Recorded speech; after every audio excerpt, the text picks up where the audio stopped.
Assalamualaikum warahmatullahi wabarakatuh. Perkenalkan, nama saya Aris Dwi Oktavia dengan NIM 2021111313. Video ini saya buat guna memenuhi tugas mata kuliah Hukum Acara Peradilan Agama. Pada kesempatan kali ini saya akan mereview buku dengan judul Hukum Acara Peradilan Agama karya buku Dr. Hj. Royhan Ar-Rasyid SHMH. Kemudian ukuran dari buku ini adalah 21 cm. Kemudian halaman dalam buku ini adalah 310 halaman. Harga dari buku ini adalah Rp89.000. Tahun terbit buku ini adalah tahun 2021. Untuk selanjutnya, buku ini disajikan berjudul Hukum Acara Peradilan Agama, yang pada hakikatnya ini mencakup 3 komponen. Yang pertama yaitu peradilan agama, kemudian hukum acara peradilan agama, dan yang ketiga adalah praktik peradilan agama. Materi pada buku ini juga mencakup 11 bab, membahas beberapa aspek. Bab yang pertama itu menjelaskan tentang pendahuluan yang berisikan pokok pikiran dan latar belakang. Kemudian pada bab pertama ini metode penelitian dan analisis yang menjelaskan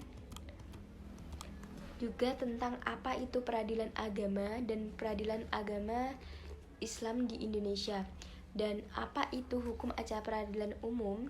Nah, pada bab pertama buku ini menjelaskan tentang pendahuluan yang berisikan pokok pikiran dan juga latar belakang. Kemudian ada metode penelitian dan juga analisis. Kemudian bab 1 ini juga menjelaskan tentang apa itu peradilan agama dan juga peradilan agama Islam di Indonesia. Kemudian apa itu hukum acara peradilan umum dan peradilan agama.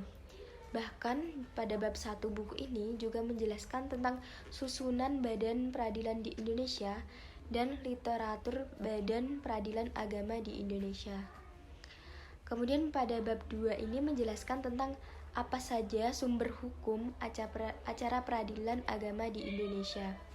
Nah, pada bab 3 buku ini menjelaskan tentang kekuasaan peradilan agama yang mencakup berbagai aspek, diantaranya yang pertama itu kekuasaan relatif dan juga kekuasaan absolut. Dan juga pada bab 3 ini menjelaskan jenis perkara yang menjadi kekuasaan di peradilan agama dan juga ganjalan yang terdapat pada kekuasaan di peradilan agama. Kemudian pada bab 4 menjelaskan soal pengajuan gugatan atau permohonan yang mencakup di mana tempat mengajukan pada zaman Rasulullah dan di mana tempat mengajukan bagi perkara perkawinan maupun selain perkara perkawinan.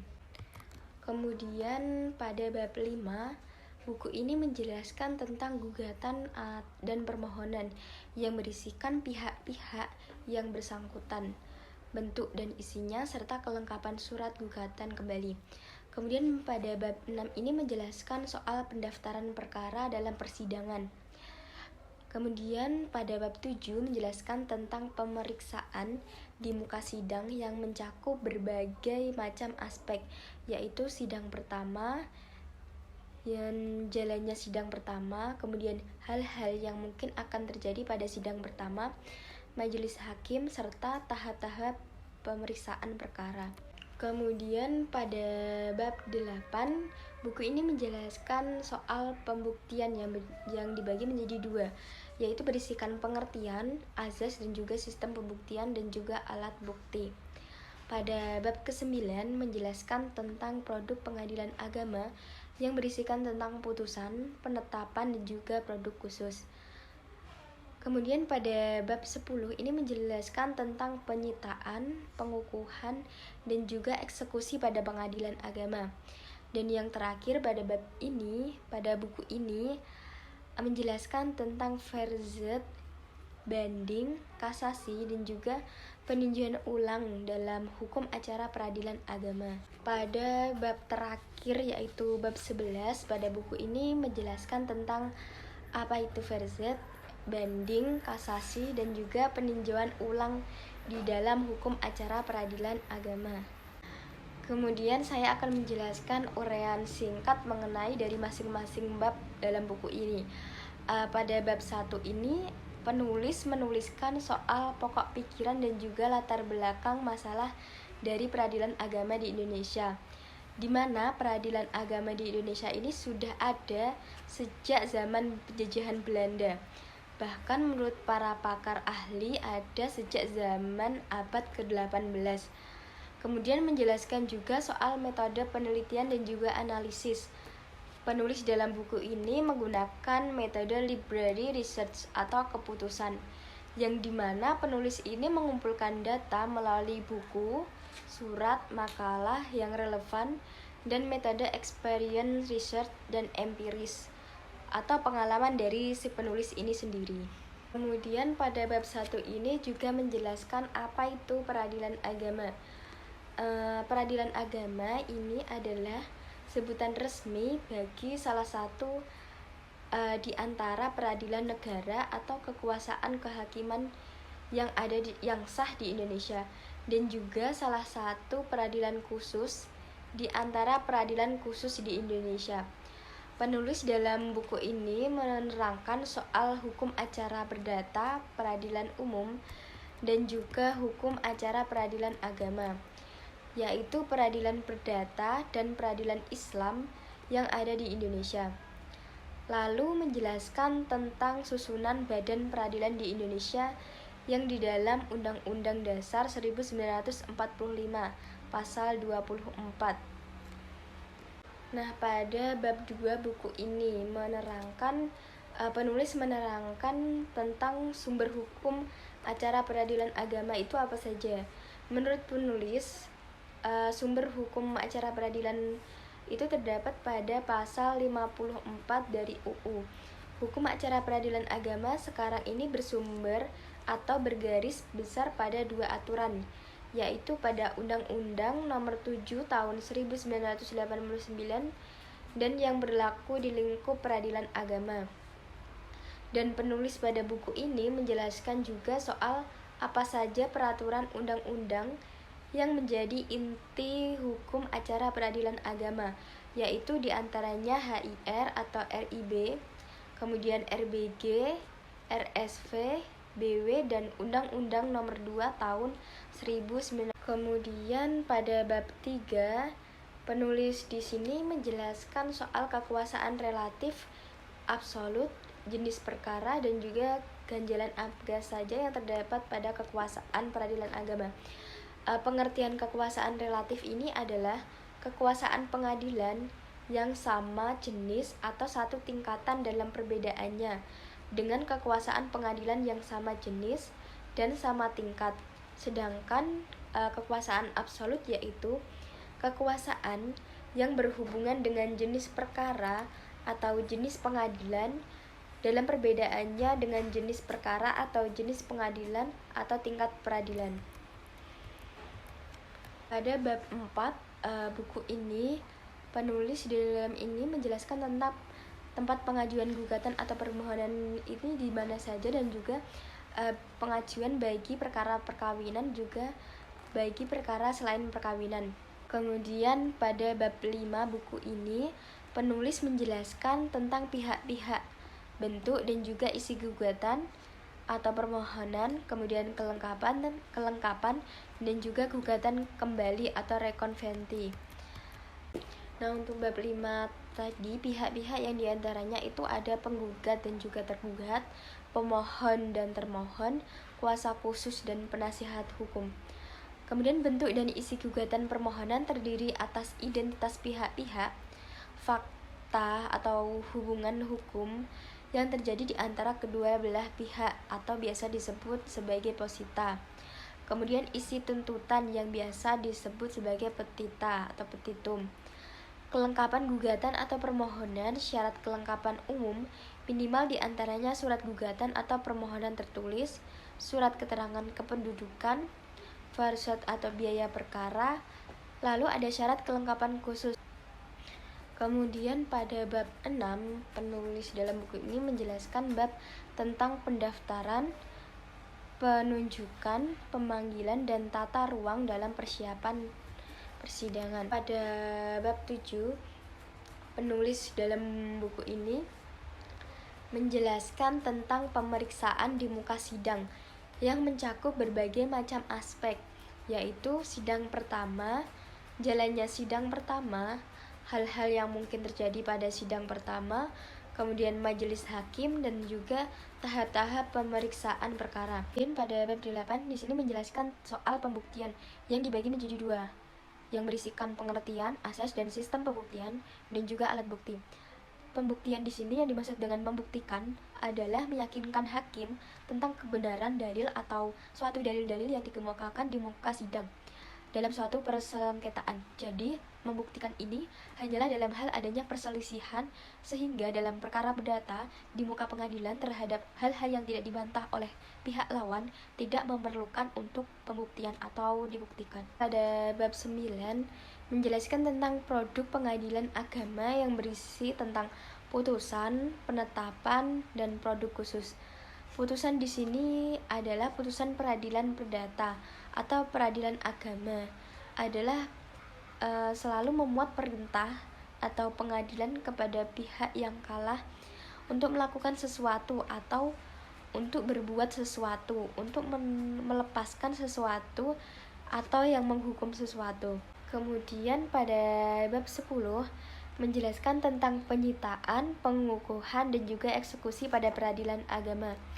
Sita atau bislek atau permohonan sita adalah termasuk upaya untuk menjamin hak penggugat atau pemohon seandainya ia memang menang dalam perkara, sehingga putusan pengadilan yang mengakui segala haknya itu dapat dilaksanakan.